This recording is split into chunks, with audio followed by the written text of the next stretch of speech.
A história se inicia com um bebê despertando em um quarto que lhe é totalmente estranho. Ao abrir os olhos, ele percebe aos poucos uma mulher inclinada sobre ele, observando-o atentamente. No primeiro instante, ele acredita que se trata de sua mãe, mas logo descarta essa ideia ao notar que aquela mulher é jovem demais para ser ela. Confuso, ele abaixa o olhar e encara as próprias mãos, ficando completamente chocado ao perceber que agora possui o corpo de um bebê. A situação se torna ainda mais estranha quando ele verifica seu status e descobre que todas as suas estatísticas retornaram ao nível 1. Além disso, ele nem sequer possui um nome registrado. De repente, um homem alto, vestindo uma armadura imponente, entra no quarto. A mulher se dirige a ele com profundo respeito, chamando-o de rei, enquanto ele se aproxima para observar o bebê de perto. Ao ver aquele homem, o menino começa a se perguntar se ele seria algum tipo de imperador ou governante daquela terra. Pouco tempo depois, o bebê é levado até um sacerdote para participar de uma cerimônia de nomeação. Durante o ritual, ele recebe o nome de Noah e é oficialmente declarado como o primeiro príncipe imperial. Quando Noah confere rapidamente seu status e vê que o título de príncipe imperial foi adicionado à lista, ele entende que realmente é filho direto do imperador daquela nação. Assim que a cerimônia chega ao fim, o imperador pergunta ao sacerdote qual é a afinidade mágica de Noah. O sacerdote responde que sua afinidade é com a água e que o feudo que lhe foi designado será Almeria, uma região onde vivem muitos membros do clã da água. Ao ouvir isso, o imperador aparenta certo alívio e, deixando o assunto de lado, pede que o sacerdote revele as estatísticas completas de Noah. Quando isso acontece, todos presentes na sala ficam completamente atônitos. Todas as estatísticas de Noah já estão totalmente maximizadas e sua afinidade com a água alcançou o nível SS. Apesar de ter nascido há apenas algumas horas, possuir números tão elevados indica que ele já passou por um despertar. Um despertar em idade tão precoce é algo nunca visto antes. Por esse motivo, todos concluem que estão diante do nascimento de um talento extraordinário. É nesse momento que Noah compreende que recebeu uma nova vida e que reencarnou como um nobre.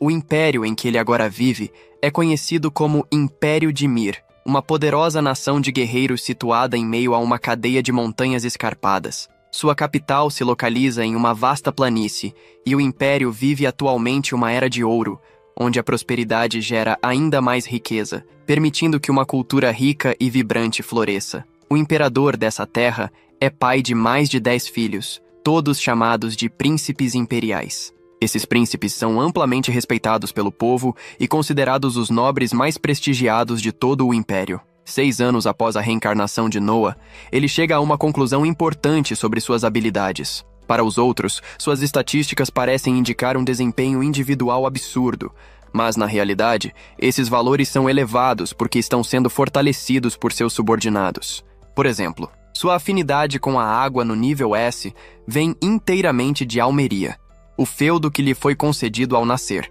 enquanto muitos de seus outros aumentos de atributos vêm das pessoas que o servem. Em outras palavras, Noah se torna mais forte quanto mais subordinados possui. Além disso, ele começa a suspeitar que seu nível talvez não tenha um limite máximo e possa continuar crescendo indefinidamente. Depois que as criadas terminam de vesti-lo, elas o acompanham até o andar de baixo.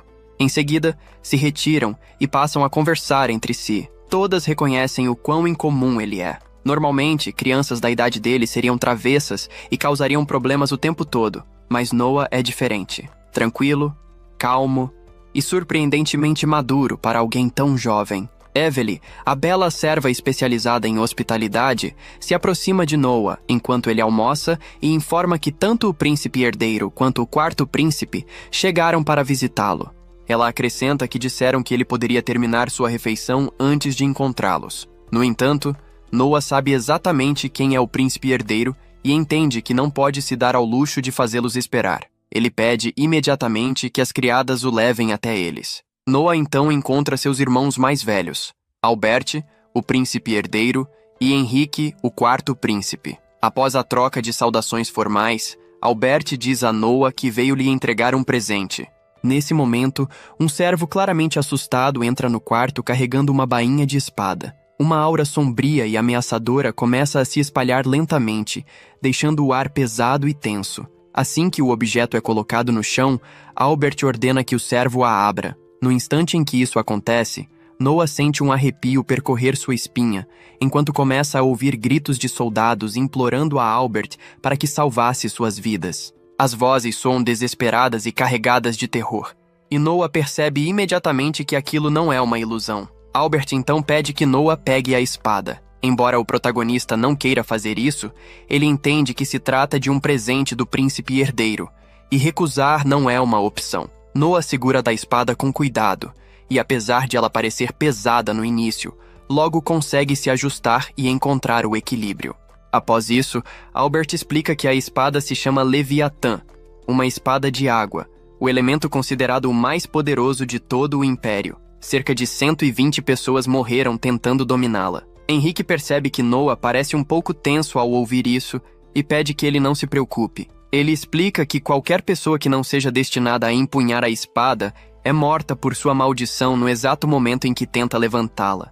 O fato de Noah ter conseguido segurá-la sem que nada acontecesse prova que ele é, ao menos em certa medida, digno dela. Albert então dá um leve tapinha nas costas de Noah e sai do quarto, dizendo que aquilo foi uma demonstração valiosa. Quando Albert se afasta, Noah mal consegue acreditar no que acabou de acontecer, que poderia tê-lo matado sem esforço algum.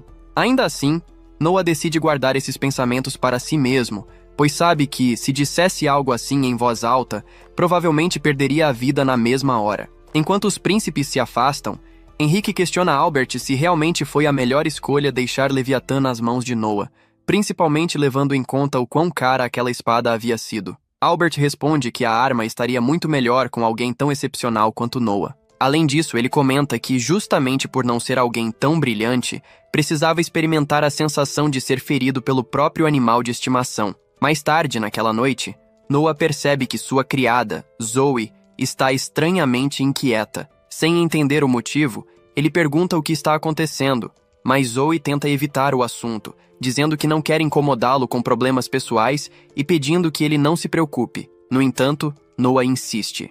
Após hesitar por um momento, ela acaba sendo sincera e revela que gostaria de pedir um tempo livre, pois sua cidade natal foi recentemente atingida por uma enchente. A fazenda onde ela cresceu foi completamente destruída pela água, e aquela terra era a única fonte de renda de sua mãe. Desesperada, Zoe confessa que pensou em trabalhar em um bordel, já que lhe disseram que poderia ser vendida por um valor alto, por já ter servido a um príncipe imperial. Noah reage imediatamente, afirmando que jamais permitiria algo assim. Em vez disso, ele oferece empregar a mãe de Zoe na mansão, como responsável por abrir os portões, prometendo pagar um salário generoso. Ele ainda faz questão de ressaltar que a remuneração para esse cargo é muito superior ao que normalmente se oferece. Além disso, Noah menciona que existe uma casa vazia próxima à mansão, onde Zoe e sua mãe poderiam morar juntas. Ao ouvir isso, Zoe não consegue conter as lágrimas. Ela começa a chorar e agradece repetidamente a Noah por sua bondade e generosidade. No fundo, porém, o protagonista sabe que não age apenas por altruísmo. Ter uma ex-criada trabalhando em um bordel mancharia o nome do terceiro príncipe imperial. Como serva, Zoe pertence à sua casa e o servirá por toda a vida. Após esse gesto inesperado, Noah tem certeza de que jamais será traído por tamanha lealdade. Depois disso, ele chama Dylan, o mordomo, e explica que a cidade natal de Zoe foi devastada por uma enchente. Diante dessa situação, ordena que Dylan vá até lá e compre a maior quantidade de terras possível em Dal. Noah sabe que cedo ou tarde, bandidos aparecerão para se aproveitar das pessoas em um momento de fraqueza e caos. Ele quer garantir a posse dessas terras antes que isso aconteça e antes que a situação piore ainda mais. Dylan fica surpreso com a ordem. Mesmo sendo tão jovem, Noah demonstra uma capacidade impressionante de analisar uma situação complexa com precisão e cuidado. Na verdade, Noah já havia vivido algo semelhante em sua vida anterior, mas, obviamente, não pode revelar isso a ninguém, optando por permanecer em silêncio. Dylan admite que a ideia é muito boa, mas levanta um problema importante. De onde virá o dinheiro para comprar tantas terras? Ele explica que adquirir uma área desse tamanho não custaria menos do que algumas centenas de milhares de reais, a moeda usada no Império. Noah percebe que realmente não havia pensado nisso com atenção. Após refletir por um momento, Ele conclui que a solução será vender as terras que possui ao sul da capital. Dylan questiona se isso é prudente, já que aquelas terras foram um presente pessoal do próprio rei, e vendê-las sem autorização poderia ser considerado um crime grave. No entanto, Noah afirma que Dylan não deve se preocupar com possíveis punições ou com a ira do rei, pois ele assumirá pessoalmente todas as consequências dessa decisão. Ele explica que ser nobre significa fazer sacrifícios para tornar a vida dos outros mais segura e digna. Dylan entende o peso dessas palavras e agradece profundamente a Noah por tomar tal decisão, especialmente porque compartilha a mesma cidade natal de Zoe, o que torna sua gratidão ainda mais sincera. No dia seguinte, Noah já converteu os bens em dinheiro e se prepara para comprar o máximo de terras possível o quanto antes. Ele está pronto para ir inspecioná-las pessoalmente, mas então recebe uma visita inesperada de seu irmão Henrique. Henrique nota que Noah está carregando a espada Leviatã e imediatamente pergunta o motivo disso. Ele explica que, desde a última vez, não sentiu mais nenhuma influência estranha vinda da espada, mas revela que pretendem testá-lo enquanto estiverem em Dozo. Deixando isso de lado, Henrique conta que Leviatã possui vontade própria e que apenas obedece àquele que reconhece como seu verdadeiro mestre. Noah entende rapidamente que precisará conquistar esse reconhecimento de alguma forma. Leviatã é como um animal feroz que, no momento, precisa de alguém forte o bastante para dominá-lo. Henrique o alerta para não usá-la sem necessidade, pois, se for no momento errado, a espada pode acabar matando-o. Após o aviso, Henrique se vira e vai embora. Pouco depois, eles chegam a Dozo e se deparam com uma paisagem completamente transformada. A enchente foi tão devastadora que a região agora parece um deserto arrasado. Acredita-se que muitas casas em ruínas também perderam seus registros de propriedade durante a inundação, o que significa que a compra das terras terá de ser feita com base nos arquivos oficiais do governo. Dylan e os demais ficam admirados ao perceber que uma criança, décadas mais jovem que eles, conseguiu deduzir tudo isso apenas observando a situação. Noah explica calmamente que se trata apenas de lógica básica. Em seguida, Noah e Zoe começam a inspecionar as terras juntos, até que percebem que alimentos estão sendo distribuídos a um grupo de aldeões pelos fornecedores do Império. Noah pega um recipiente de comida e rapidamente nota que o cheiro é ruim e o sabor lembra algo prestes a apodrecer. Um dos aldeões ouve o comentário e diz que, na verdade, eles não podem reclamar, pois já é uma sorte estarem recebendo aquela quantidade de comida. O protagonista não consegue acreditar que o Império esteja servindo alimentos de qualidade tão baixa ao seu povo em meio a um desastre. Nesse momento, o funcionário do governo local, Lord Gary, chega ao local para realizar uma inspeção oficial. Gary sabe perfeitamente que a comida distribuída é péssima, mas não se importa, pois não é ele quem irá consumi-la. Noah, porém, não consegue mais suportar aquela situação. Ao presenciar aquilo, Noah confronta Garkt diretamente e o acusa de estar desviando os fundos destinados às rações alimentares. Ele afirma que, em vez de fornecer refeições adequadas, Garkt estava economizando dinheiro e servindo lixo aos aldeões. Garkt nega com firmeza, mas logo admite, sem nenhum remorso, que aqueles que estão no topo da hierarquia merecem comer primeiro. Em seguida, ele e seus homens passam a zombar de Noah, rindo abertamente dele. Diante dessa atitude, Noah é tomado por uma onda de raiva. Em um acesso de fúria, ele alerta Garkt sobre as consequências de seus crimes. Porém, Garkt despreza suas palavras, tratando-o apenas como uma criança. Em resposta, ele saca a espada e se prepara para atacar Noah. Nesse exato momento, a espada Leviatã sai voando sozinha de sua bainha e passa a flutuar ao lado de Noah. A lâmina começa a testá-lo, despejando uma enorme quantidade de poder em seu corpo para decidir se ele é digno.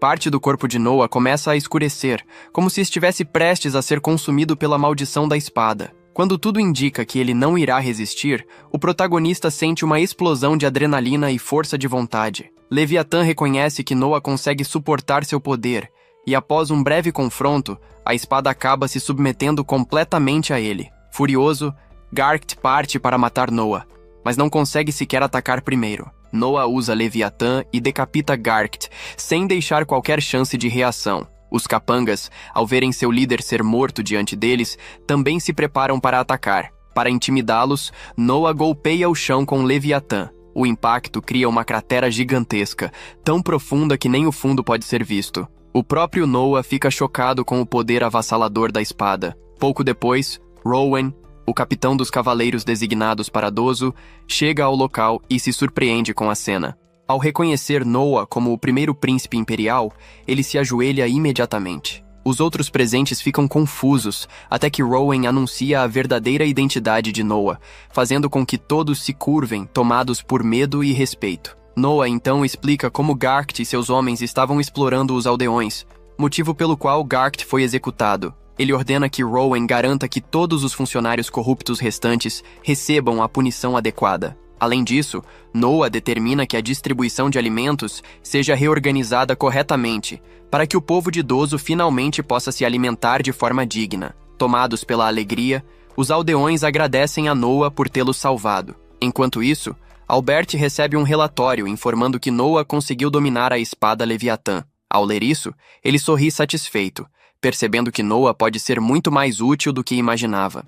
Mais tarde, o protagonista se encontra com seu pai, esperando ser punido por ter vendido terras que lhe haviam sido concedidas. Para sua surpresa, o imperador apenas o agradece, explicando que as ações de Noah impediram que bandidos se aproveitassem da situação causada pela enchente. O imperador também demonstra satisfação ao saber que Noah conseguiu controlar Leviatã.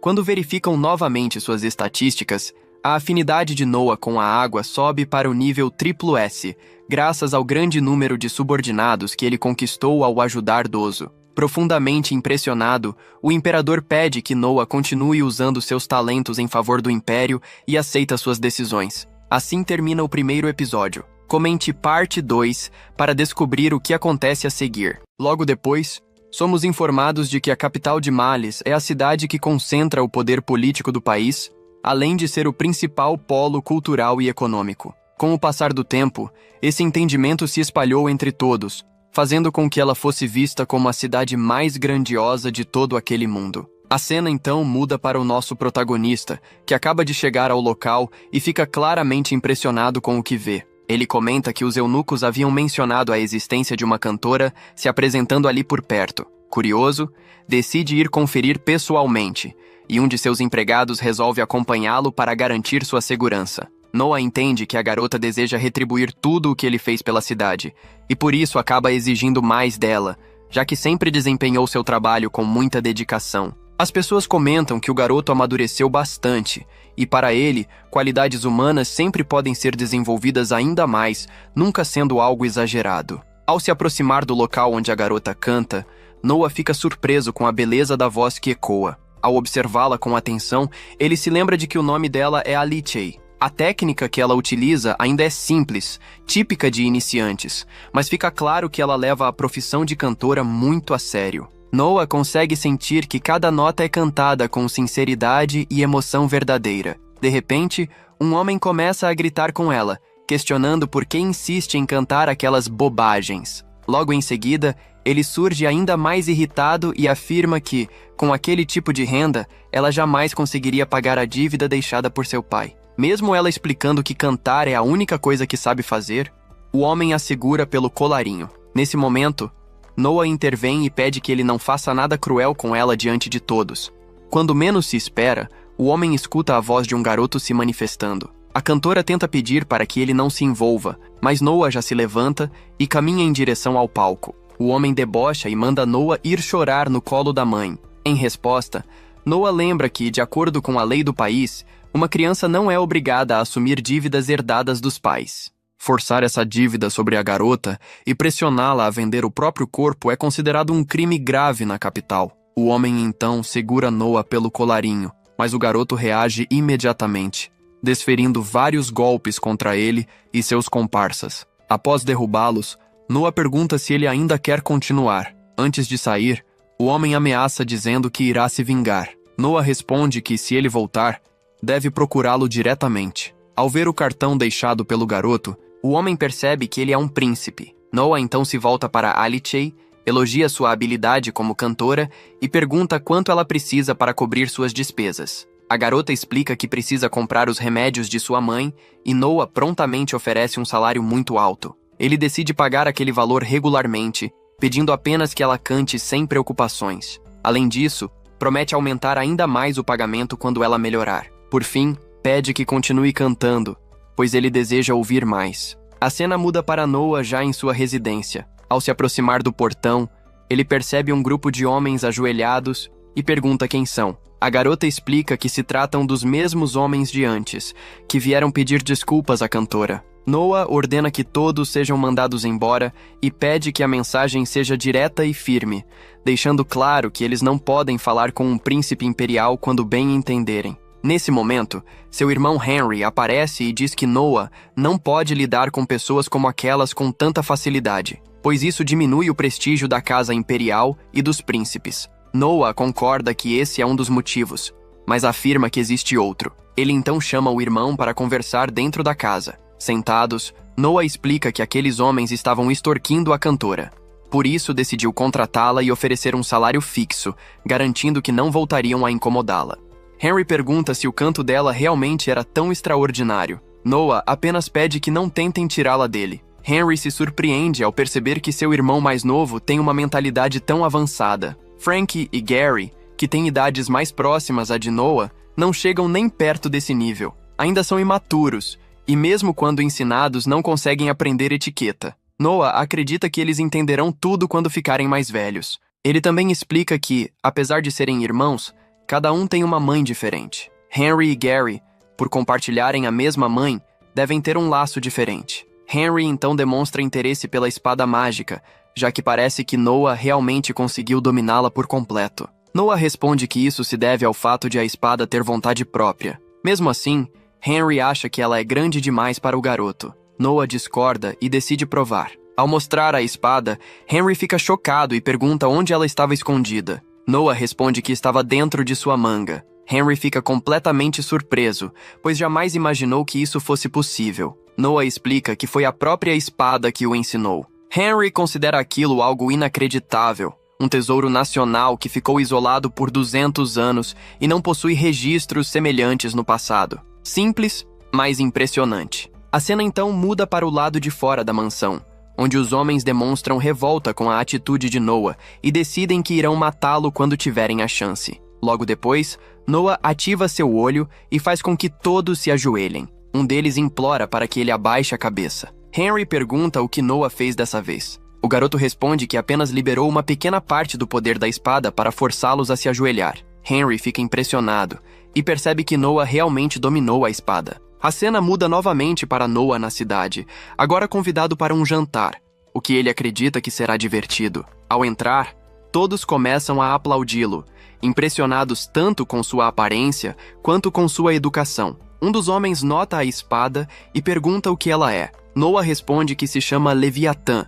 uma espada que ele herdou. Todos ficam chocados ao saber que alguém tão jovem conseguiu dominá-la. Um homem diz que aquilo deve ser apenas uma espada falsa. Nesse instante, a espada se irrita e libera uma fumaça que faz várias pessoas desmaiarem. Noah percebe que ela se irrita facilmente. O homem começa a aplaudir, dizendo que aquilo é exatamente o que espera de um príncipe. Todos sentem naquele momento uma forte sensação de morte. Esse é o verdadeiro poder do Tesouro Nacional. O homem fica impressionado que Noah tenha conseguido controlar algo tão assustador e o parabeniza. Logo depois, várias pessoas começam a elogiá-lo também por seu poder extraordinário. O homem pergunta o que Noah fez com aquele que o insultou. Noah responde que pode ignorá-lo, pois ele não faz diferença alguma. A cena muda para o garoto sendo cumprimentado por várias pessoas. De repente, um homem se aproxima para conversar com Noah. Ele percebe que a garota ao lado dele é uma filha adotiva. Isso fica claro pelo contraste entre as roupas elegantes do homem e as vestes simples da garota. Noah tem certeza de que ela foi uma ex-escrava. Ele nota o olhar dela mudar levemente, como se estivesse sendo avaliada. Um olhar típico de alguém que já foi escravizado. O homem se ajoelha e admite que Noah está certo. Ele explica que comprou a garota como escrava, mas que ela aprendeu tudo muito rápido, então decidiu adotá-la e ensiná-la corretamente. Noah gosta desse tipo de atitude e diz que na próxima vez irá convidar os dois para visitar sua mansão. Ele percebe que o homem sabe a hora de parar. O velho comenta que aquele homem é inteligente, pois, se continuasse falando, poderia acabar despertando ciúmes desnecessários. Noah explica que esse também foi outro motivo pelo qual percebeu que a garota havia sido uma escrava. No momento em que Noah toca em sua espada, ela reage de forma defensiva, como se sentisse perigo. Ao mesmo tempo, a garota se posiciona para protegê-lo instintivamente. No dia seguinte, Noah caminha tranquilamente pela cidade quando acaba encontrando seu irmão Oscar. O garoto pergunta o que ele está fazendo ali sozinho. Noah responde que estava apenas dando uma volta para relaxar um pouco. Oscar então o alerta para tomar cuidado ao andar sem carruagem. Ao perceber que Noah está livre, ele pergunta se o irmão não gostaria de sair um pouco, já que aparentemente não tinha compromissos. Em tom animado, sugere que eles procurem algum tesouro pela cidade. Enquanto caminham, Noah se lembra de já ter ouvido falar daquela rua específica. É um lugar conhecido por reunir antiguidades vindas de várias partes do Império. Oscar explica que, apesar disso, há muitas falsificações circulando ali. Encontrar um item verdadeiro em meio a tantas cópias acabou se tornando um tipo de passatempo entre os nobres. Depois de andarem por bastante tempo, Oscar comenta que não parece um bom dia para compras e decide ir embora. Mesmo assim, Noah se interessa por um livro exposto em uma das bancas e resolve comprá-lo. Observando melhor, ele percebe que encontrou um grimório pertencente ao lendário grande mago Andrea. Noah tem certeza de que aquele livro é autêntico. Dependendo do conteúdo, ele certamente não valeria menos do que 1000 ienes. Embora não entenda tudo de imediato, Noah sente que, ao tocar naquele livro, sua magia de vento aumenta consideravelmente. Logo depois, ele puxa sua espada, pois sabe que apenas itens com vontade própria são capazes de ampliar habilidades dessa forma. Isso indica que há algo selado ali dentro. De repente, uma criatura emerge do livro, deixando Oscar chocado. Ele começa a se perguntar se aquele objeto não seria um livro proibido que aprisiona almas humanas. Oscar grita para que Noah fuja imediatamente. Aquela presença é o espírito vingativo de um grande mago especializado em magia do vento. Com apenas um golpe preciso, Noah faz a criatura desaparecer por completo. Após isso, Oscar pergunta se está tudo bem e se alguém se feriu. Noah responde calmamente que não há com o que se preocupar, pois direcionou o ataque para o alto justamente para não atingir ninguém. Oscar fica impressionado com a rapidez de raciocínio do irmão e se pergunta como ele conseguiu se tornar tão forte em tão pouco tempo. Nesse momento, um homem surge diante dos dois, afirmando ser dono de uma loja de antiguidades. Ele se apresenta como Alan, dizendo que acompanhou de perto as grandes conquistas do garoto e que por isso gostaria de mostrar algo especial para eles. Em seguida, revela um anel envolto por uma aura obscura. Ele comenta que já mostrou aquele item para muitas pessoas diferentes, mas nunca recebeu nenhuma reação relevante. Noah questiona se aquilo não seria apenas um objeto sem valor. O homem explica que também já tentou se livrar do anel várias vezes, acreditando que fosse inútil. Porém, de alguma forma, ele sempre acabava retornando para suas mãos. Esse detalhe desperta ainda mais o interesse dele, que considera o fato bastante curioso. Oscar também se anima com a ideia e sugere que Noah experimente o anel. Assim que o garoto o coloca, percebe que o anel fala, revelando ser de nível SSS. Logo depois, o item começa a se transformar em uma armadura completa, deixando todos ao redor impressionados. Ao abrir sua janela de status, Noah nota que não houve qualquer aumento direto nos atributos. Aquilo parecia ser uma entidade diferente, tanto do Grimório anterior, quanto da Leviatã. Ainda assim, o anel possuía várias magias disponíveis para uso. Noah comenta que enviará a recompensa ao homem mais tarde, mas Oscar interrompe, dizendo que quer pagar por aquilo, pois considera o anel um presente para o garoto. Depois da espada mágica e agora da armadura mágica, Oscar percebe que há algo realmente fora do comum em Noah.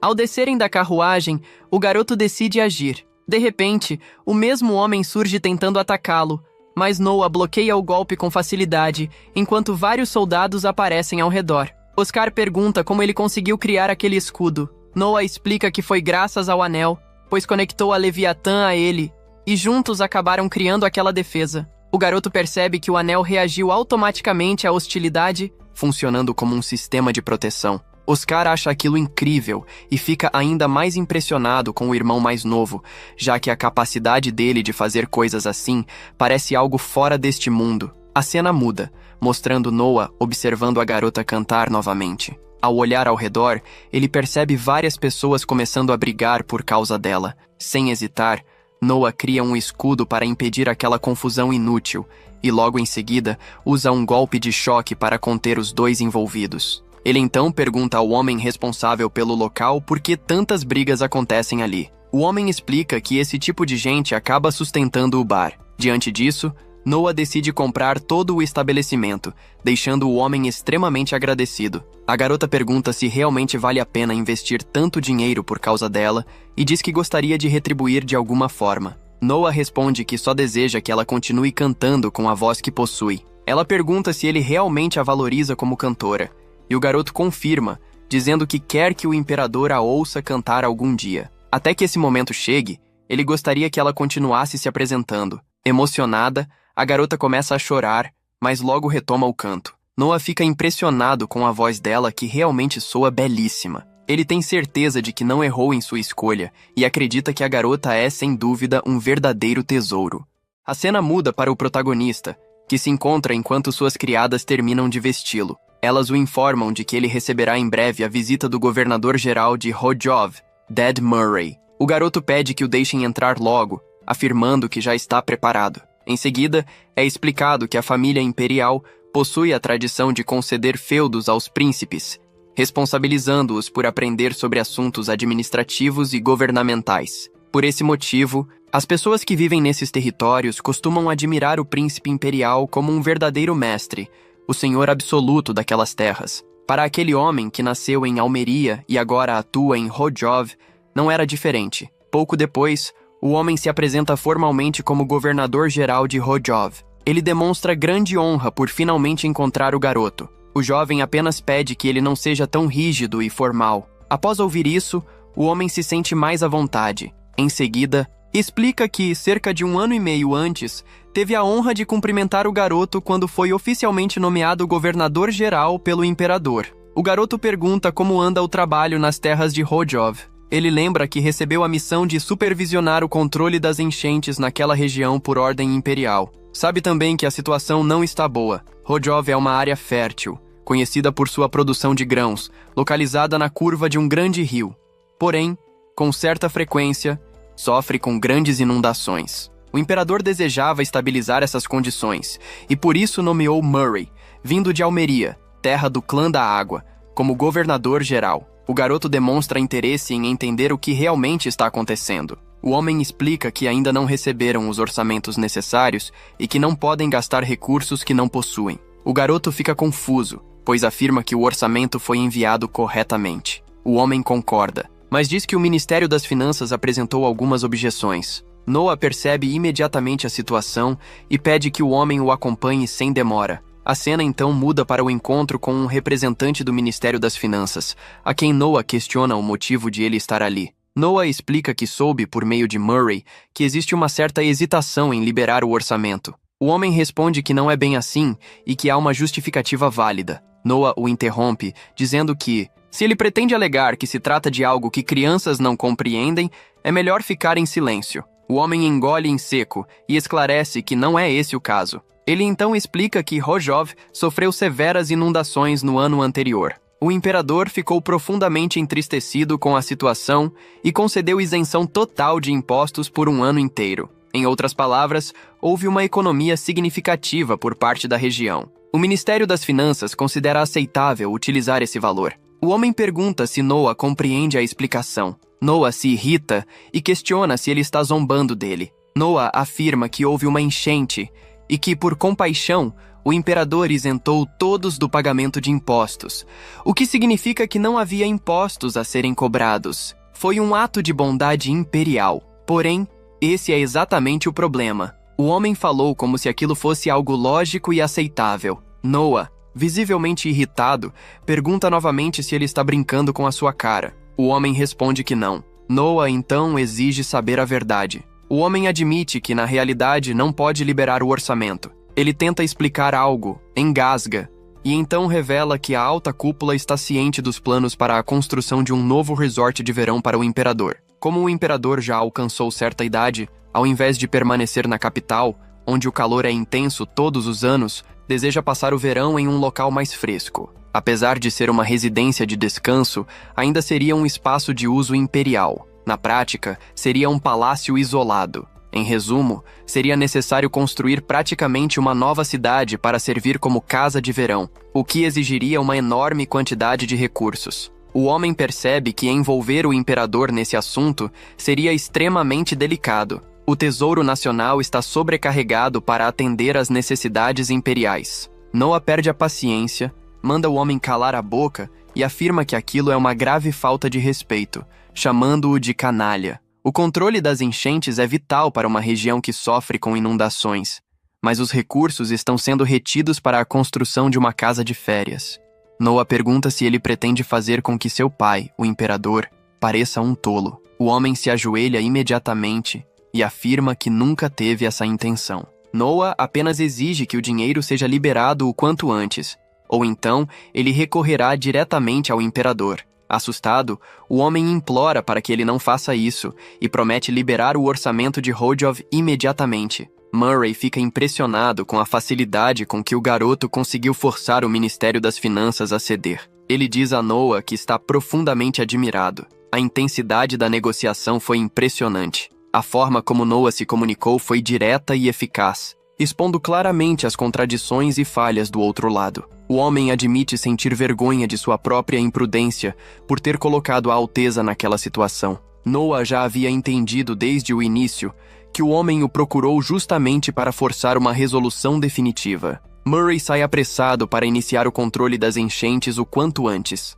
Logo depois, surge um mensageiro informando Noah de que ele deve ir ao castelo imediatamente, pois o imperador deseja vê-lo. O imperador o parabeniza por sua atitude e comenta sobre o caso de Hodjov. Ele também menciona que soube que Noah esmagou Maybrick. Noah se mostra surpreso e pergunta como ele soube disso tão rápido. O imperador explica que a informação é uma arma poderosa e que ele deve sempre se esforçar para aprimorar esse aspecto. Noah diz que apenas fez o que lhe pareceu natural. O imperador responde que aquilo que é natural para alguns é extremamente difícil para outros. Muitas pessoas possuem boa lábia e a usam apenas para bajular. Poucas conseguem fazer o óbvio da forma correta. Mesmo com apenas 6 anos, Noah consegue impressionar profundamente seu pai. O imperador pede que ele fique em pé e pergunta se a arma que ele carrega é a Leviatã. O homem presente percebe que Noah escolheu a espada mais poderosa. Ele sabe que sua própria mansão faz parte da rede de informações, e só de pensar que Noah conseguiu dominar completamente aquela espada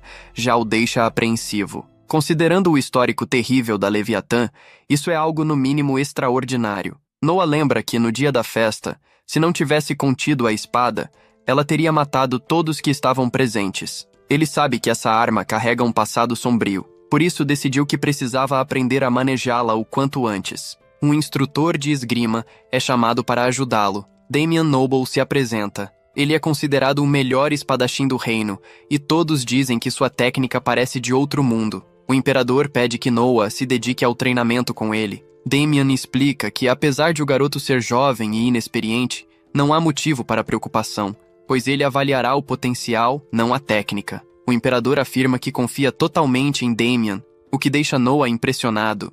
O espadachim pede que Noah ataque imediatamente. Ao avançar, Noah passa a ver as imagens dos antigos portadores da espada. Com uma movimentação precisa e fluida, ele consegue desarmar Damian. O homem se ajoelha e admite que não há nada que possa ensinar a Noah. A força e a agilidade do garoto são compatíveis com sua idade, mas sua técnica é refinada. As habilidades de Noah com a espada já se encontram no nível de um mestre. Seria arrogância tentar ensiná-lo. Ele foi completamente derrotado. O imperador fica profundamente impressionado e decide confiar a Noah a função de chefe da seleção de cavaleiros naquele ano. Noah fica feliz com a decisão e promete dar o seu melhor. É explicado que a seleção de cavaleiros é um dos maiores eventos anuais de todo o Império. O Império sempre foi conhecido como uma nação de guerreiros, um lugar que valoriza profundamente a força e a habilidade marcial. Desde tempos antigos, dizia-se que o caminho das artes marciais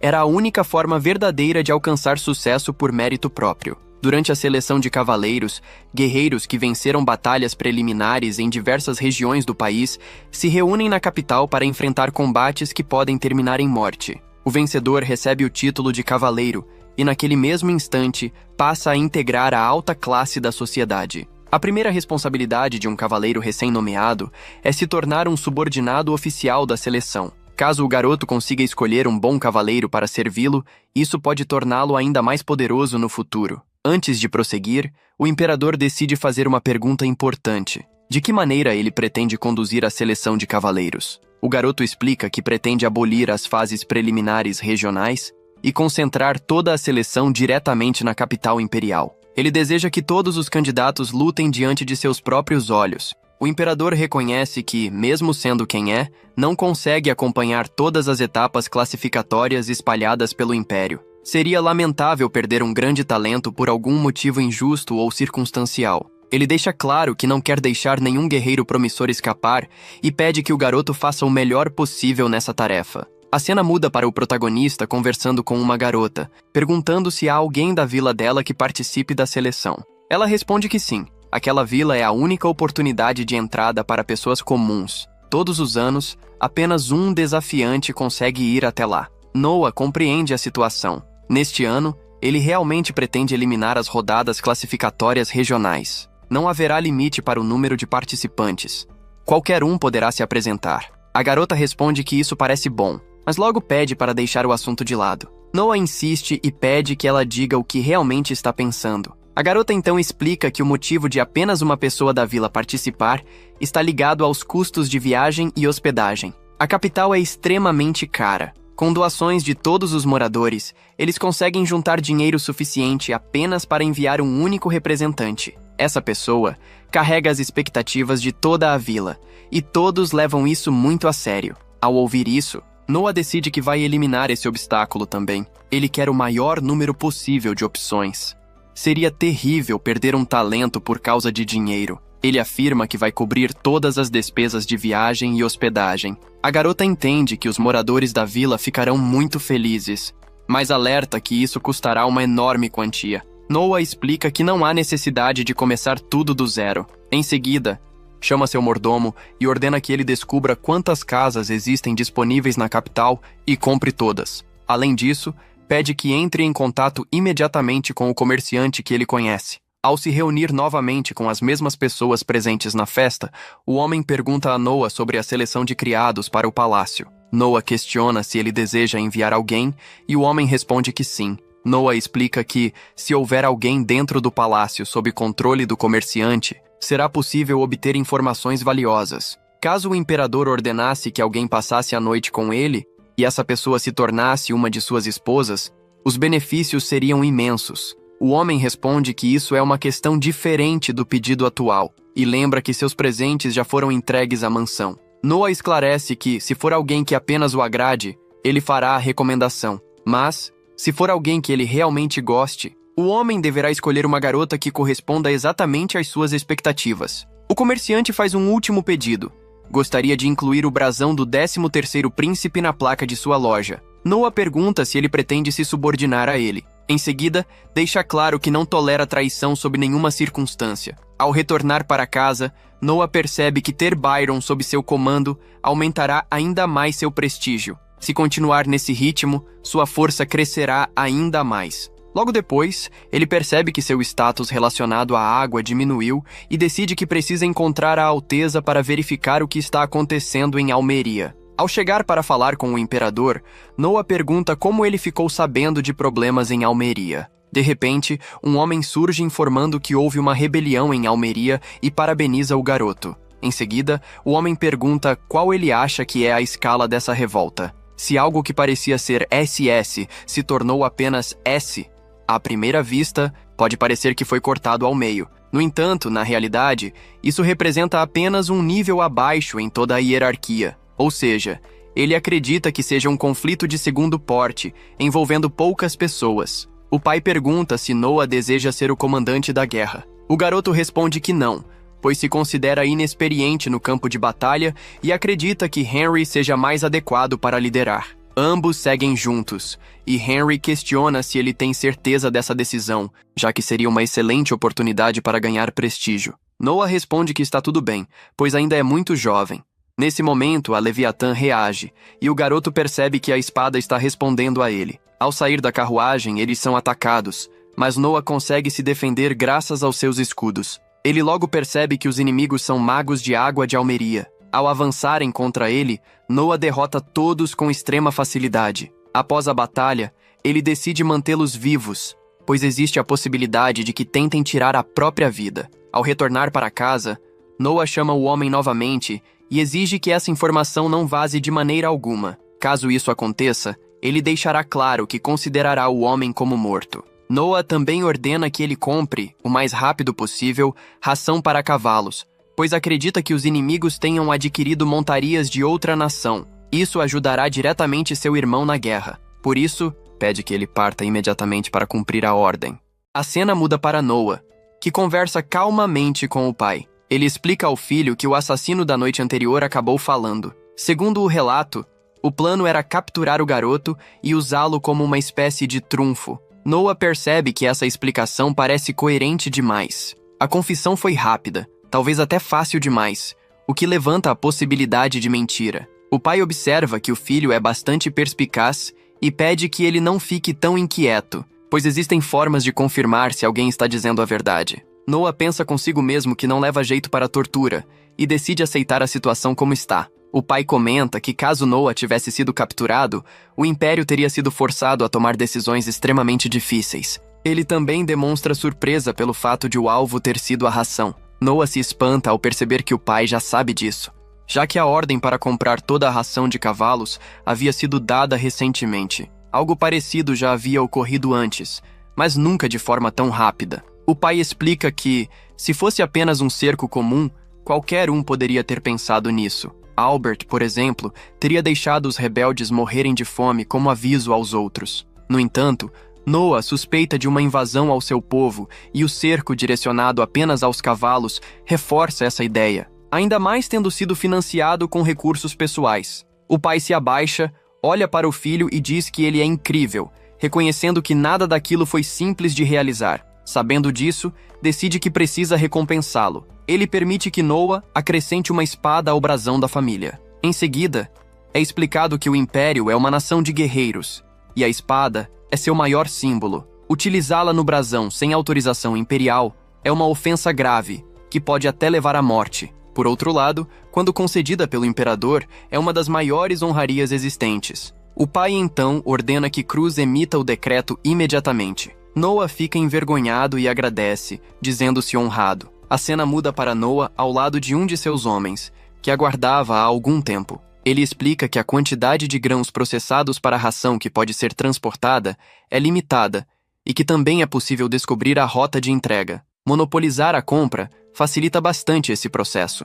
Ele também comenta sobre o líder rebelde, Khartoum, descrevendo-o como alguém extremamente vingativo, disposto a usar qualquer meio para alcançar seus objetivos. Reconhece que talvez isso não seja motivo de grande preocupação para Noah, mas ainda assim o aconselha a ter cautela. Nesse momento, uma empregada surge avisando que há um homem gravemente ferido no portão principal com um relatório urgente. O homem se apresenta como capitão de um batalhão de 10 pessoas na província de Adra, em Almeria. Ele explica que uma rebelião começou ali por culpa de seu superior. Discordando da situação, abandonou o grupo e veio expor a verdade. Ele percebe que Noah já tinha conhecimento do ocorrido. Mesmo assim, Noah agradece pela informação e ordena que cuidem dos ferimentos do homem imediatamente, além de recompensá-lo com 1000 moedas. Após a saída do capitão, o subordinado questiona Noah sobre o motivo de pagar tanto por informações que já não eram úteis. Noah concorda que isso é verdade,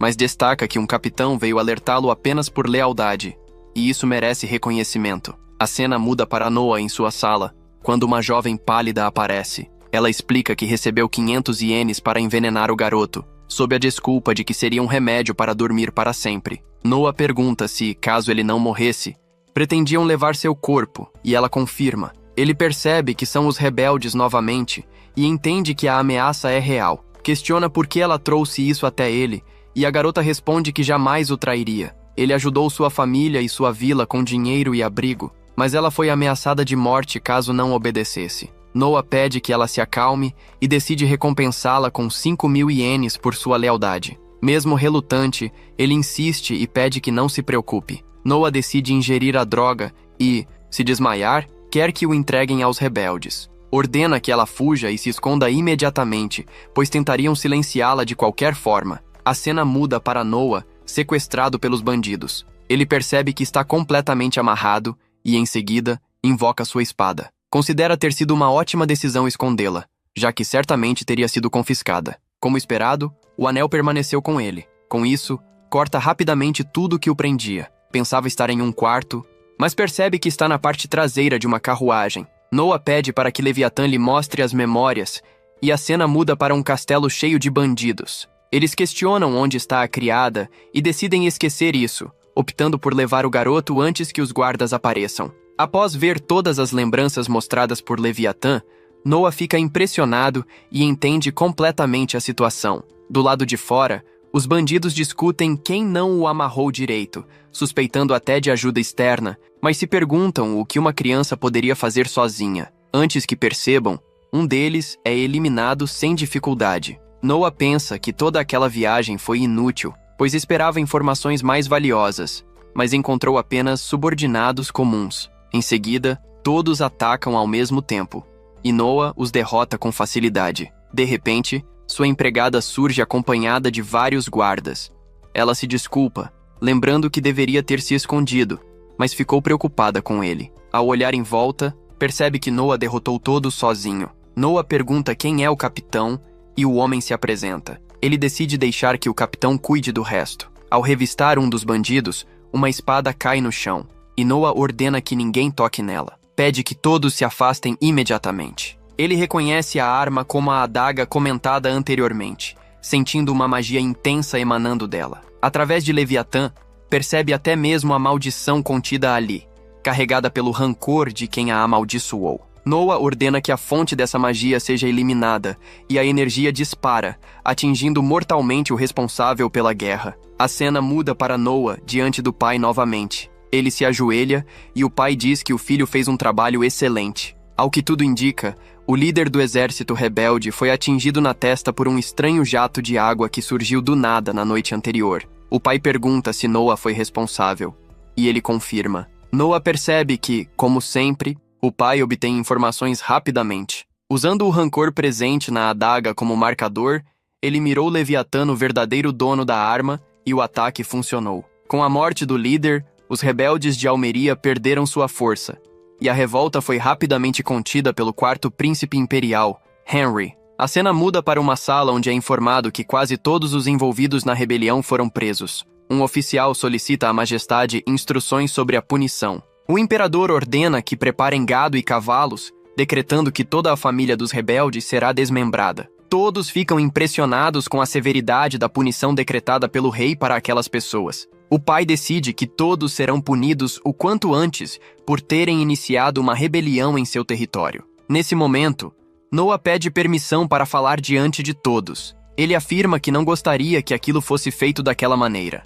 Irritado, o rei ordena que o filho explique logo o que quer dizer. Noah então declara que a punição deve estar de acordo com a lei. Segundo a lei imperial, o líder de um ato de traição é condenado à morte por decapitação. Seus parentes até o 3º grau devem ser enforcados. Os demais envolvidos podem ser decapitados, dependendo do nível de participação. Ele ressalta que, embora o termo desmembramento seja usado como expressão, tal punição não existe na lei imperial. O rei responde que essas pessoas acabarão manchando a reputação de Noah. O garoto rebate, dizendo que, se o próprio rei tomar a iniciativa de infringir a lei, isso pode gerar caos em todo o império. Pede que o pai considere bem essa consequência. Após ouvi-lo, o rei admite que o filho está certo e agradece por tê-lo corrigido. Todos ficam impressionados com a postura de Noah. O rei então declara que não se contentarão com uma punição branda. A sentença será a pena máxima permitida por lei, sem qualquer possibilidade de atenuação.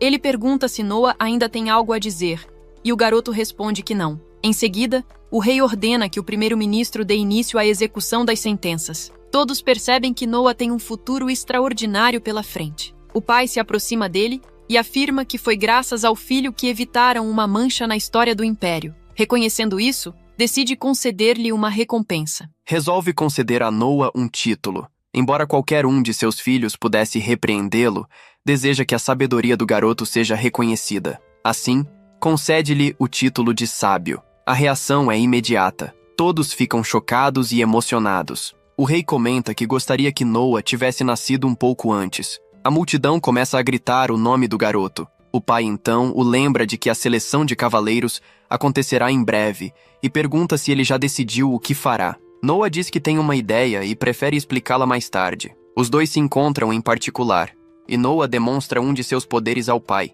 Ele explica que pretende fazer com que todos o ataquem no dia da seleção, para avaliar até onde cada um consegue avançar. O pai concorda, pois isso reduzirá o próprio fardo e tornará o longo processo de seleção mais eficiente. Ainda assim, alerta que existe o risco de surgir alguém realmente forte. Noa afirma que já está ciente disso e preparado para enfrentar qualquer situação. Impressionado com a coragem do filho, o pai diz que ele pode agir como quiser. A cena muda para o castelo, onde o primeiro-ministro comenta, preocupado, sobre a fala do rei ao dizer que gostaria que Noa tivesse nascido antes, considerando isso uma afirmação perigosa em público. O rei discorda e afirma que não vê problema algum nisso. Noa não apenas lhe deu conselhos corretos, como também eliminou um líder inimigo sem sequer ir ao campo de batalha, algo inédito. Além disso, como já se esperava, a espada mágica de Noa possui um poder aterrador. O rei então chama Cruz e pede que providencie aquilo que haviam combinado. O homem responde que o selo da Leviatã jamais deveria ser quebrado, mas talvez, sendo Noa, isso possa ser possível. Assim termina mais um episódio. Se você gostou, deixe o like. Inscreva-se no canal para mais conteúdos e nos vemos na próxima semana. Depois de um longo período de expectativa, finalmente teve início a aguardada seleção de cavaleiros. Tratava-se de um evento de enorme importância, realizado apenas uma vez por ano em todo o Império. O nome oficial desse vasto território, que a maioria das pessoas se limitava a chamar simplesmente de Império, era Império Miles. Na língua antiga, a palavra Miles significava guerreiros, um nome carregado de tradição e orgulho. Era justamente por meio dessa seleção que se decidia quem realmente era digno de carregar esse título e servir como cavaleiro imperial. Esse teste sempre atraía a atenção dos cidadãos, desde nobres até pessoas comuns vindas de vilas distantes. No entanto, naquele ano específico, o interesse era ainda maior do que o habitual. O motivo era simples, mas impactante. Pela primeira vez na história, um príncipe imperial assumia o papel de chefe da seleção. Algo assim jamais havia acontecido antes. Por causa disso, multidões se reuniram no local desde as primeiras horas do dia, não apenas para acompanhar os duelos, mas principalmente para ver o jovem príncipe com os próprios olhos. Durante os combates, os candidatos avançavam contra Noa com determinação, tentando mostrar suas habilidades ao máximo. Ainda assim, todos os ataques eram bloqueados com extrema facilidade, como se não passassem de movimentos previsíveis e sem peso algum. A narrativa então muda para o rei, que observava atentamente cada luta do alto de sua posição. Ele ficava cada vez mais impressionado ao perceber que, até aquele momento, seu filho não havia sido atingido por nenhum golpe sequer. Muitos comentavam que aquela seleção seria mais emocionante do que as anteriores, mas o rei não se deixava levar pelo espetáculo. Para ele, o que realmente importava eram os resultados. Sabendo que a seleção de cavaleiros era um método direto de escolher pessoas competentes, ele se perguntava que tipo de indivíduos Noa pretendia aprovar, sentindo uma curiosidade crescente sobre os critérios do filho.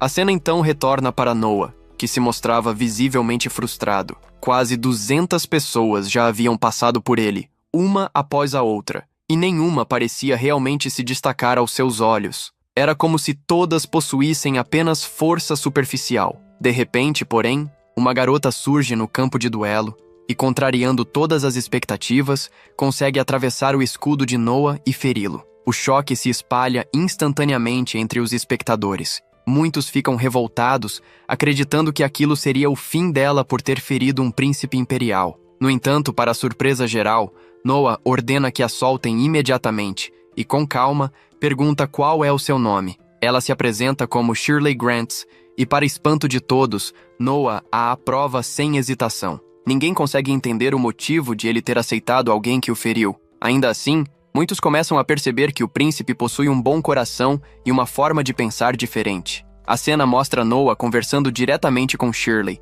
perguntando se a armadura que ela usa é de sua propriedade. Ela responde que sim, e explica que aquela armadura foi passada de geração em geração dentro de sua família, carregando não apenas valor material, mas também sentimental. Ao perceber que foi aprovada, Shirley fica confusa, pois acredita ter cometido um erro grave. Ela não compreende por que foi aceita mesmo depois de ferir o príncipe. Noah então pergunta se feri-lo por engano realmente deveria ser considerado um crime tão sério e explica que a culpa foi dele, não dela. Em seguida, Noah pede que Shirley se levante e o ataque novamente. Embora ache aquilo estranho, ela obedece, pois se trata de uma ordem direta. Quando ela ataca, Noah se defende sem qualquer dificuldade e explica que, se quisesse, teria bloqueado o primeiro golpe da mesma forma. Ele deixa claro que ela não o feriu por acaso. Noah então explica que a essência de um cavaleiro é seguir ordens e agir com seriedade. Ele quis testá-la para verificar sua lealdade, pois não deseja alguém que haja apenas conforme o próprio humor. Shirley atacou com a mesma determinação nas 2 vezes, e isso foi suficiente para convencê-lo. Shirley se ajoelha mais uma vez e jura lealdade a Noah. Ao observar com atenção, ele percebe que as habilidades dela haviam melhorado, mesmo em um curto espaço de tempo. Logo depois, um médico aparece para tratar o ferimento de Noah e comenta que ele teve muita sorte, já que o golpe não atingiu ossos nem tendões. Shirley fica impressionada ao ver como o príncipe está sendo tratado, pois em sua vila não existem médicos. Ao ser questionada por Noah sobre como lidam com doenças, ela explica que a anciã da vila reza por todos e afasta as enfermidades. O médico comenta que isso é algo comum em vilas pobres. Noah então pergunta se a maneira mais fácil de se tornar médico é sendo discípulo, e o homem confirma sem hesitar. Diante disso, Noah dá sua primeira ordem oficial a Shirley. Quer que ela leve as pessoas mais inteligentes de sua vila até a capital. Ele pede ao médico que acolha algumas dessas crianças como discípulos, e o homem aceita prontamente. Noah afirma que cobrirá todos os custos, pois deseja que essas crianças se tornem médicos e, no futuro, cuidem de sua própria vila. Shirley agradece profundamente, mas Noah a interrompe, dizendo que um cavaleiro não deve se curvar daquela forma e que ela ainda precisa aprender etiqueta. A cena muda para Shirley acordando em sua nova casa, completamente impressionada com os aposentos destinados aos criados. Ela quase não conseguiu dormir naquela noite, tomada por ansiedade e surpresa. Ao caminhar pelos corredores do castelo, ouve as criadas comentarem sobre quem poderia ser a futura esposa de Noah. Shirley lembra que ele tem apenas 6 anos, mas elas explicam que príncipes imperiais costumam se casar antes dos 15. Uma delas comenta que Noah é extremamente popular entre as garotas, a ponto de várias cafeterias estarem abrindo nas proximidades do castelo apenas para tentar vê-lo de longe. Todos demonstram surpresa com o quanto o príncipe é querido pelo povo. A narrativa retorna para Noah em sua sala, onde um subordinado apresenta os resultados finais da seleção daquele ano. Graças ao método utilizado por Noah, os novos recrutas são considerados de altíssimo nível. A tropa de cavaleiros envia mensagens de agradecimento, reconhecendo a eficiência do processo. Noah pede que o homem transmita sua gratidão pela cooperação. Ao se despedir, o subordinado se ajoelha, lembrando que ambos são colegas de trabalho. O homem explica que foi enviado para acompanhar Shirley e lhe dar conselhos, afirmando que não há erro algum em seguir Noah e pedindo que ela se esforce bastante. A cena muda mais uma vez, mostrando Noah assistindo sua amiga cantar no mesmo bar de antes.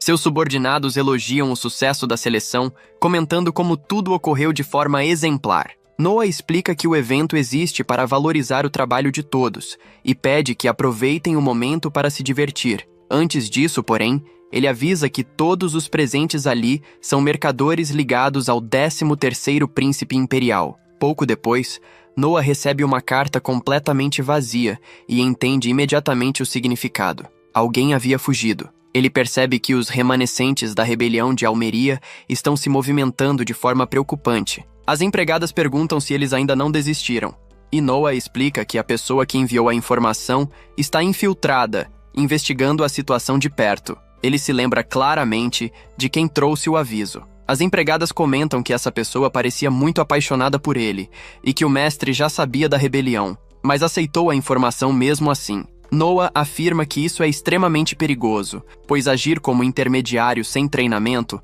pode levar à morte caso seja descoberto. Ele também se lembra de que seu irmão Henry ainda deve estar naquele local e ordena que enviem um mensageiro para detê-lo. Pouco depois, Noah descobre que o informante foi torturado e que a punição aplicada foi severa por ele ter mantido o segredo. A tropa de Henry tentou resgatá-lo, mas o homem permanece inconsciente. Noah sente que isso é sua responsabilidade e que poderia ter evitado tudo se tivesse percebido a situação mais cedo. Ele então se lembra do ensinamento do imperador, que dizia que informação é uma arma. Diante disso, Noah ordena que entrem imediatamente em contato com Almeria e que não poupem recursos. Ele quer que usem tudo o que for necessário para salvar aquele homem, pois não considera aceitável sacrificar alguém tão leal por causa de uma única informação. Ao chegar à cidade, Shirley fica completamente maravilhada com tudo ao seu redor. As ruas largas e movimentadas, as construções bem cuidadas e as vitrines repletas de objetos desconhecidos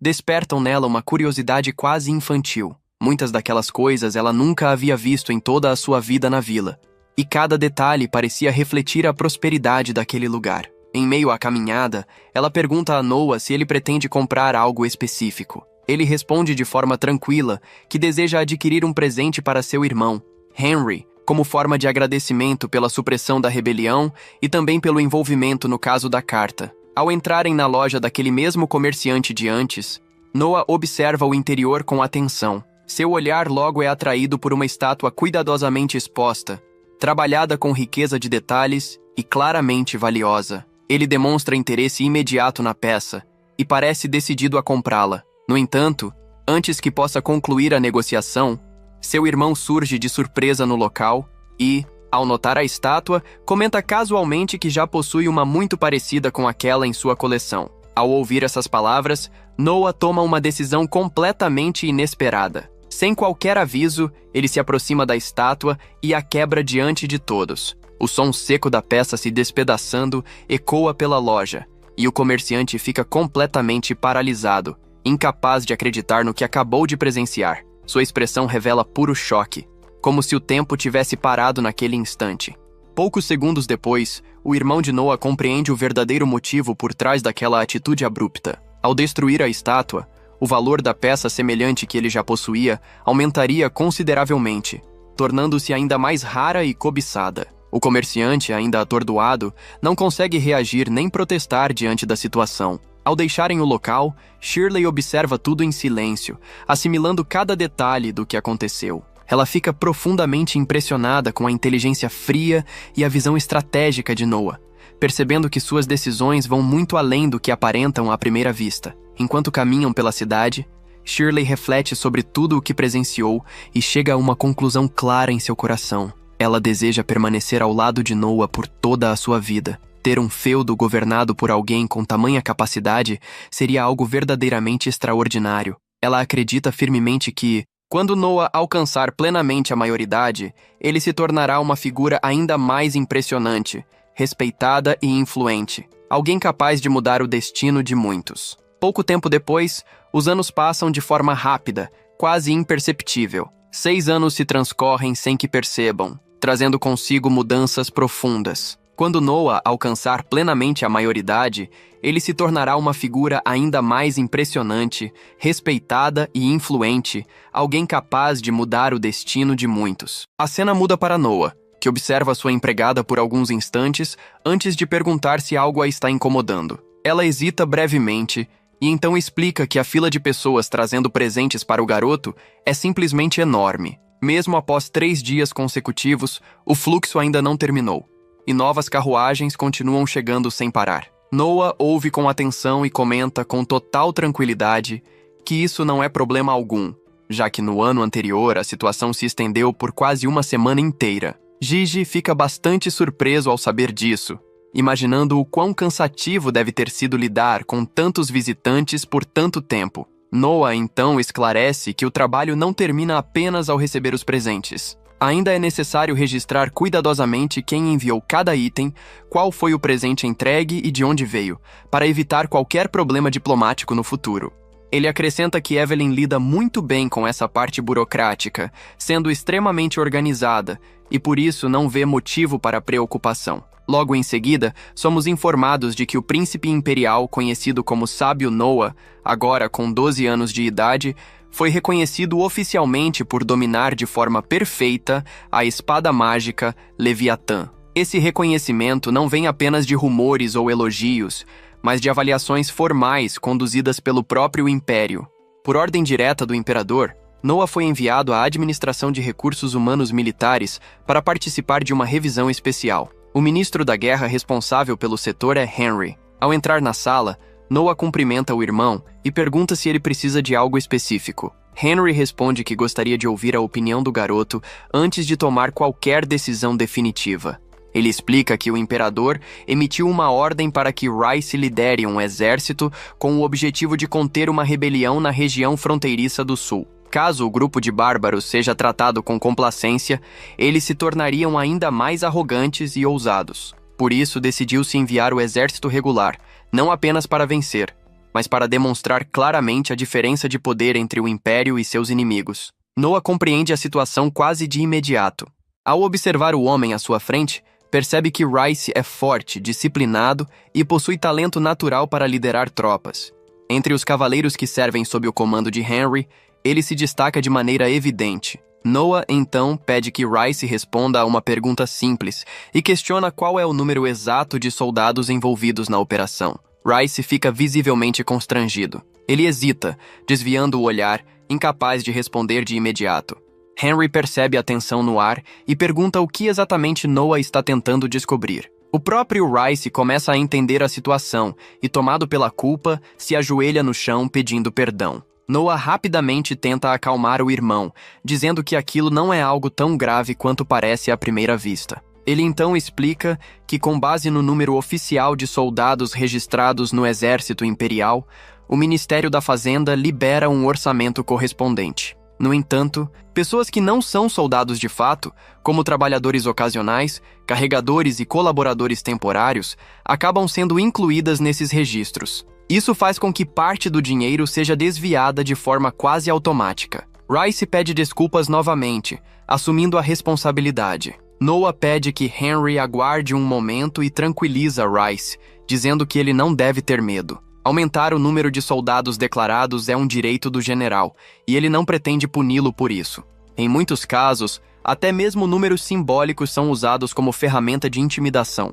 Henry reconhece que isso é verdade, pois mesmo que o número real seja menor, afirmar que existe um exército de 100 mil homens pode causar um impacto psicológico enorme no inimigo. Noah, porém, explica que desta vez a situação é diferente. A ordem do imperador exige uma vitória esmagadora, sem margem para falhas. Por isso, ele quis saber quantos soldados realmente estão sendo ocultados. Ele pede que Henry seja honesto. Rice responde que são cerca de 2.000 pessoas. Sem demonstrar surpresa, Noah solicita que mais soldados sejam enviados para a linha de frente. Ele pede papel e caneta, escreve algumas instruções com firmeza e manda que o documento seja levado imediatamente ao Ministério da Fazenda. Solicita que seja liberado um orçamento equivalente a mais 2.000 pessoas e deixa claro que não aceitará nenhuma derrota. Ao sair da mansão, Henry reflete silenciosamente que o irmão ainda não conhece de verdade o que é uma guerra. Apesar de sua maturidade impressionante,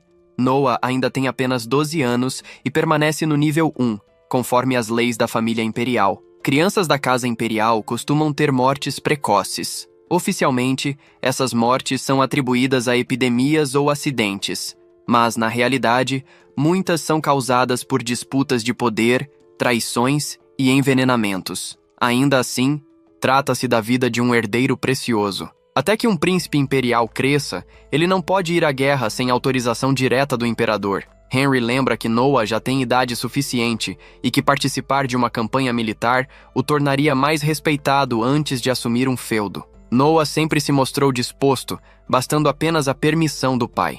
Henry acredita que isso não seria difícil de conseguir, especialmente considerando que o garoto impunha a Leviatã. De repente, um grupo de crianças aparece correndo, pedindo ajuda após fugir de alguns homens. Noah se aproxima e pergunta o que estava acontecendo. Os homens respondem com desdém, mandando que um pirralho como ele não se meta nos assuntos deles. Noah, com voz firme, responde que é proibido realizar qualquer atividade sem uma empresa registrada pelo governo e que o comércio ilegal de pessoas é um crime grave. Os homens avançam contra ele, mas, com uma série de movimentos precisos, quase como uma dança com espadas, Noah os derrota com extrema facilidade, deixando todos inconscientes em poucos instantes. Após isso, Noah pergunta às crianças se elas eram escravas do submundo. Uma das garotas, chorando, explica que disseram que todas renderiam muito dinheiro. Logo depois, surge um homem sorridente, dizendo que aquela situação era uma ótima oportunidade. Ele se apresenta a Noah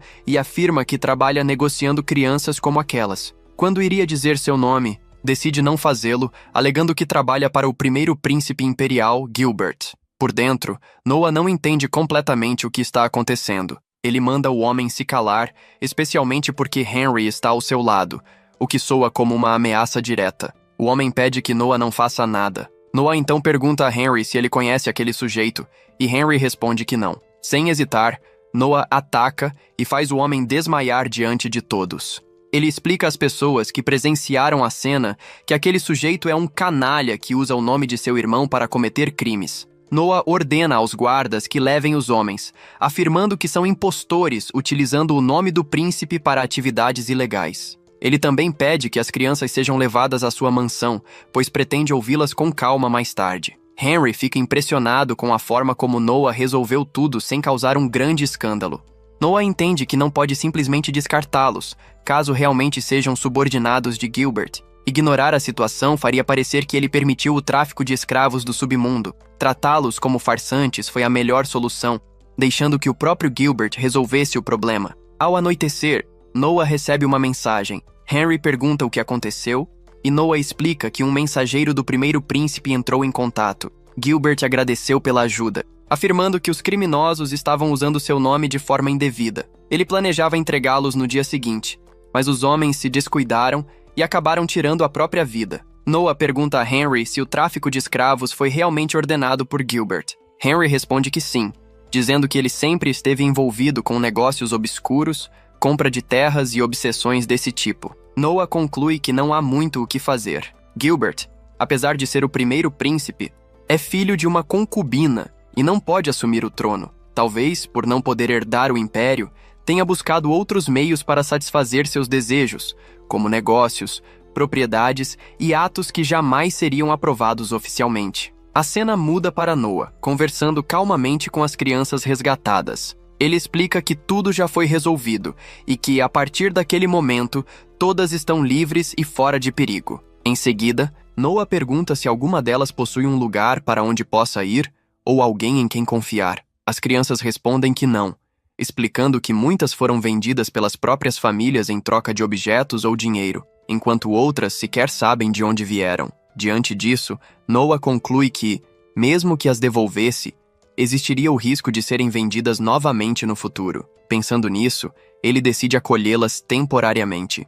Noah ordena ao mordomo que prepare um local adequado para que possam ficar, garantindo comida, abrigo e segurança. Além disso, pede que sejam oferecidas oportunidades de trabalho digno e que sejam selecionadas aquelas que desejarem estudar para que possam ter um futuro diferente. Uma das garotas, ainda desconfiada, pergunta se ele pretende comprá-las. Noah responde de forma direta que não. Se alguma quiser ir embora, é livre para fazê-lo. Contudo, enquanto permanecerem sob sua proteção, ele irá ajudá-las, desde que não o traiam ou abusem de sua confiança. Em seguida, Noah chama uma de suas empregadas de confiança e lhe entrega uma missão inesperada: assumir oficialmente como a autoridade governante de um pequeno território em Almeria. A partir daquele momento, ela passa a ser reconhecida como uma oficial do Império. É explicado que uma autoridade governante ocupa um cargo de extrema importância, sendo vista pelo povo como uma governadora local, responsável pela administração, segurança e desenvolvimento da região. Trata-se de uma promoção gigantesca para alguém que antes exercia apenas o papel de criada. O narrador explica que o feudo concedido pelo Império ao príncipe imperial é vasto demais para ser administrado por uma única pessoa. Por esse motivo, representantes são enviados para cada região, atuando diretamente em nome do príncipe e garantindo que suas ordens sejam cumpridas. Noah revela que sempre observou aquela garota com atenção e que, entre todas as criadas da mansão, ela é a mais inteligente e dedicada. Para ele, mantê-la apenas cuidando de visitas e tarefas domésticas seria um enorme desperdício de talento. Mesmo após receber essa grande responsabilidade, a garota demonstra o desejo de continuar servindo diretamente a Noah.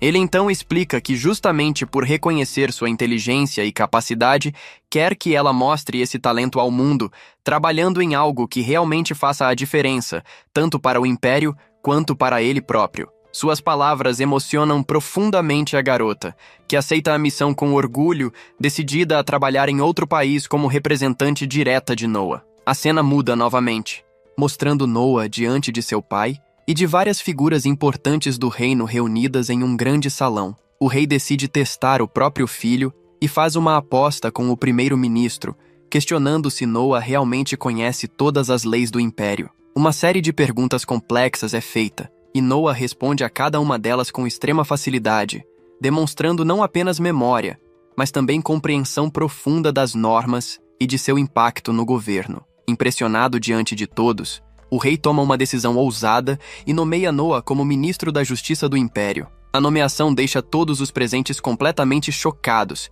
já que se trata de um cargo de enorme responsabilidade, ainda mais para alguém tão jovem. Em seguida, a cena retorna ao garoto no bar de sempre. Noah reflete sobre tudo o que aconteceu, sentindo que apenas responder perguntas não seria motivo suficiente para uma nomeação tão importante.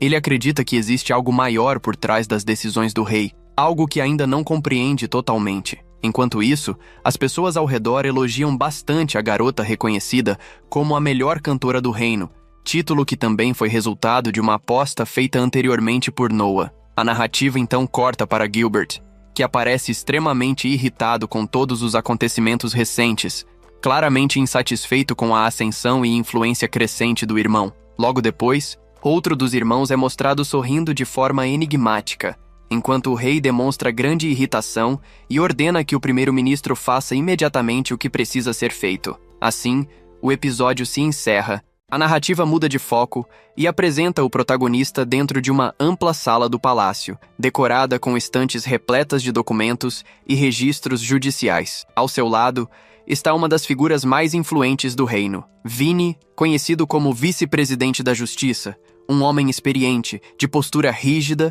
e olhar calculista. Ao encarar o rapaz à sua frente, Noah, Vinny não consegue deixar de notar sua pouca idade. É jovem demais para ocupar um cargo tão elevado. Em silêncio, conclui que sua ascensão só pode ter sido extraordinariamente rápida e possivelmente cercada de circunstâncias incomuns. Noah, por sua vez, não demonstra nervosismo. Ele deseja compreender exatamente o que está acontecendo dentro da instituição que agora lidera. Vinny então explica que existem 2 pontos principais que definem o funcionamento do Ministério da Justiça. O primeiro é coordenar os tribunais de cada região do Império, garantindo que as decisões estejam alinhadas com as leis centrais. O segundo é conduzir os julgamentos relacionados a incidentes ocorridos na capital imperial, inclusive casos antigos e delicados, como a rebelião de 6 anos atrás. Em situações que envolvem crimes graves, como revoltas contra o trono, a tradição determina que o Ministério da Justiça, ou até mesmo o próprio imperador, conduza o julgamento pessoalmente, dada a gravidade política envolvida. Noah escuta atentamente e então faz uma pergunta direta. Existe prática de suborno? Vinny responde que sim, sem rodeios. O garoto segue adiante e pergunta quanto ele recebe com esse tipo de prática. A franqueza da pergunta quase faz o homem se engasgar. Não esperava tamanha objetividade de alguém tão jovem. Noah esclarece que não está acusando nem ameaçando. Quer apenas compreender a realidade do cargo que assumiu. Afirma que esquecerá a conversa assim que sair da sala, mas pede sinceridade absoluta. Impressionado com a postura madura do garoto, Vinny admite que não é alguém que aprove completamente essa situação. Estima receber algumas centenas de ienes por ano, cerca de 500, pois é seletivo nos casos que aceita. Acredita, entretanto, que seus subordinados consigam até 10 vezes mais. Noah quer saber quais critérios utiliza. Vinny explica que jamais aceita casos de assassinato. O motivo é pragmático.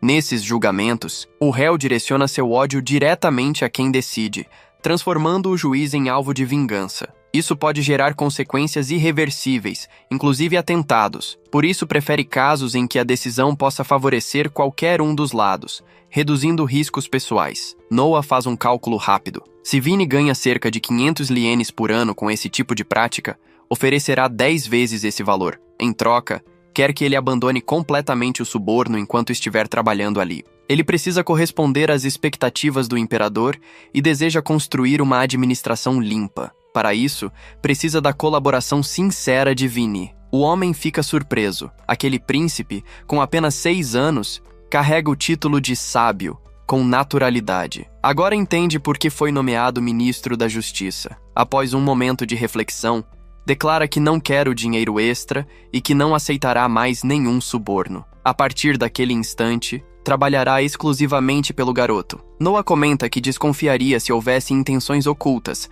mas ao observar seus status, confirma que Vini fala a verdade. Decide então confiar nele. A cena muda para Noah ao lado do irmão Oscar, celebrando discretamente. Oscar demonstra grande alegria. Depois de 50 anos de reinado, o imperador nomeou um segundo príncipe como ministro. Pode não parecer à primeira vista, mas ele tem grande carinho por Noah e deseja comemorar sua conquista. Noah, porém, questiona o padrão recente. Por que o imperador tem nomeado príncipes imperiais como ministros em sequência? Oscar sugere que talvez seja porque o imperador admira o garoto. Noah considera essa possibilidade, mas pondera que, no caso de Henry, houve um motivo claro para sua nomeação: a supressão da rebelião. Já ele não possui feito semelhante. É natural que pareça favoritismo. Noah então pergunta se o império já esteve à beira da ruína. Oscar explica que o problema vinha do antigo sistema de príncipe e herdeiro. Quando o herdeiro era escolhido desde o nascimento, os demais príncipes se entregavam apenas a distrações e luxos,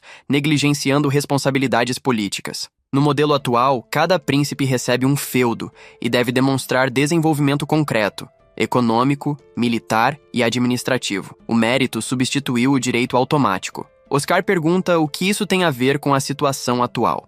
Noah questiona se nomear ministros não ultrapassa o limite do que pode ser considerado bom desenvolvimento. Oscar então indaga se ele cogita substituir o príncipe herdeiro. Noah responde que não sabe. Se o imperador apenas o estima, não vê problema. Mas se houver intenção política maior, a situação se torna delicada. De repente, chega uma notícia urgente. Um eunuco envolvido com propinas revelou que, na reunião matinal seguinte, o imperador pretende nomear Albert como ministro das finanças. Noah estranha a decisão e sente um leve aperto no peito. Quer entender o que o imperador realmente pensa sobre Albert. A cena corta rapidamente para um homem visivelmente irritado, sugerindo tensão nos bastidores, e depois retorna a Oscar, que decide brindar a futura nomeação como se nada estivesse fora do lugar. Pouco depois, um local é invadido e 167 pessoas, além de Kits, são presas. Um homem sugere que a majestade abdique e se torne imperador emérito,